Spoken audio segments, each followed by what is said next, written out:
Alright everybody, welcome back to another episode of Canadian Skill Modeler. This time around, again, one of my all-time favorites, the CF-18 Hornet, this time on Canadian demo team of 2012, the 2012 demo Hornet of the Canadian Forces. This kit came from Hasegawa. It's in 1/72 scale. As you can see, limited edition from the box. I believe I got this one from eBay. They're becoming rarer and rarer, so I thought I'd get this build up. And you guys can see it, so you can maybe build one or two of your own. So this is what comes in the box. It's your standard Hasegawa handout with all instructions. This is the decal sheet.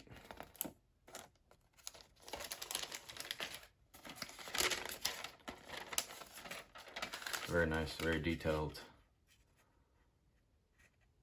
As you can see, obviously you're gonna have to do some painting and all that, but all in all, it looks nice and neat. And this is all in one bag, the whole kit in here. So yeah, it's your standard Hasegawa kits. So yeah, that's what comes in the box. So we will continue with this and follow the instructions on step by step, and we'll show you some progress. One thing I do want to try on this model is I'm going to try and mess with flight controls, if you will. We're gonna have flaps down and leading edge flaps on the droop position too as well. So got a couple of tools here. I'm gonna want to try a little saw and this. I'll show you a little bit how they perform, but yeah, that's the plan. The plan is to have flaps and flight controls down. My opinion, just makes the model looks a lot more realistic and meaner. So yeah, tune in. We'll start with the cockpit and all that, and we'll show you as we go. Okay guys, welcome back. So just share a little bit of progress here with the 2012 demo kit of the CF-18.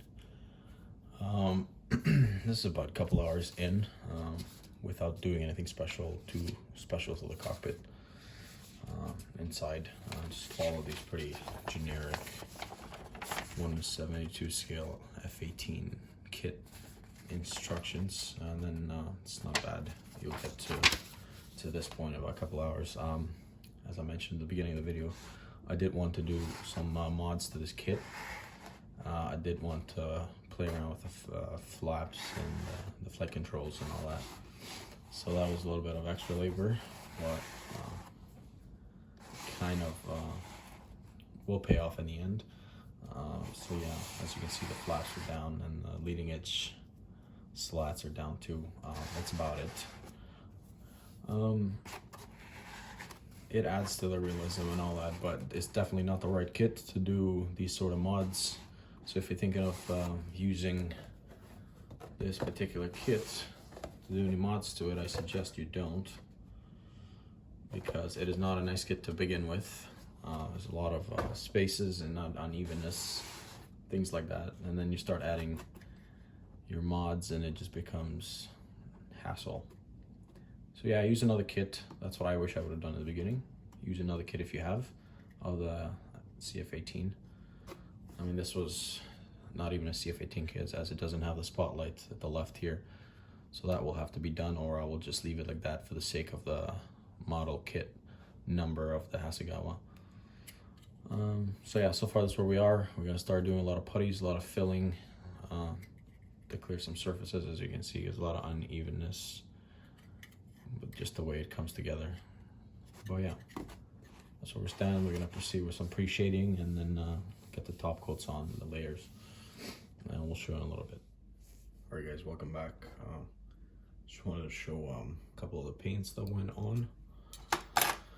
This is what we use: some blue and Tamiya blacks, and light and dark grays. That's the instruction sheet. Again, this is the kit so far is very disappointed with the kit.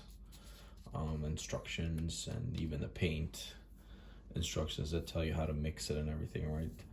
So these are the two different types of grays that we're instructed to use. As you can see, there's a split different grays on top and bottom, and then the mix between the blue here for the top.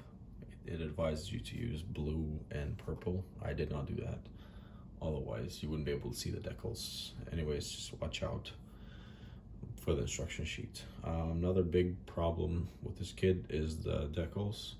I started to apply the main decals to the vertical, as you see here. They're all basically cracked and crispy, and they don't stick in there at all.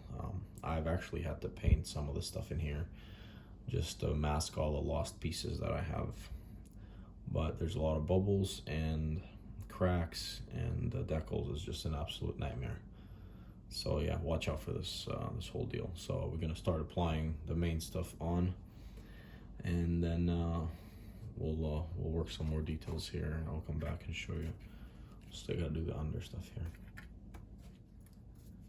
Hey guys, we're just in the process of installing some decals here. Just thought I'd show quick. Pretty much these decals are a nightmare to work with. Very unforgiving and just keep breaking, and just a disaster all around. It's probably the worst ones I've seen so far.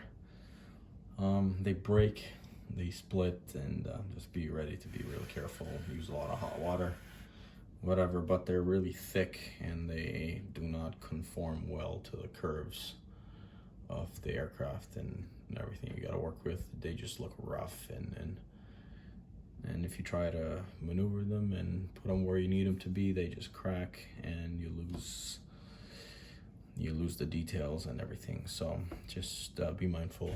Use a lot of hot water in all your solutions. I'm just using your usual set and saw. So this is where we are so far. I'm just taking time with these decals before everything else should go on. That's where we stand pretty much. We'll get back for another final show of this model. But yeah, I just want it to be done. It's at a point where I'm just giving up now on this project. Yeah, I had high hopes on this kit and on this year's demo. Hopefully I find another one, a different make, and build a proper one. But this has been 2 thumbs down so far. Okay, stand by for the final review. All right, ladies and gents, welcome back to this kit reveal of the final product of this. So this is what we worked with. You had the Hasegawa limited edition Canada Special Markings 2012, this kit number. I ended up getting this from eBay, and I gotta say this was pretty hard and not a good kit to work with, especially the decals and everything else. It's not a good fit. Nothing fits properly. There's a lot of gaps and stuff that you got to fill and work with. As you can see, also I ended up doing flaps down position. I had to alter that stuff, but yeah, it's definitely the wrong kit to work with. So if you have this, definitely pay attention. Extra time will be needed. The decals will break and crack, but yeah, that's what you'll end up with. Roughly a few days, 3 to 4 days of work. And it's not bad at the end when it's all done and finished, but just working through the process will be rough if you decide to go with this. So yeah, this is where it is for me. I won't do it again if I get another one.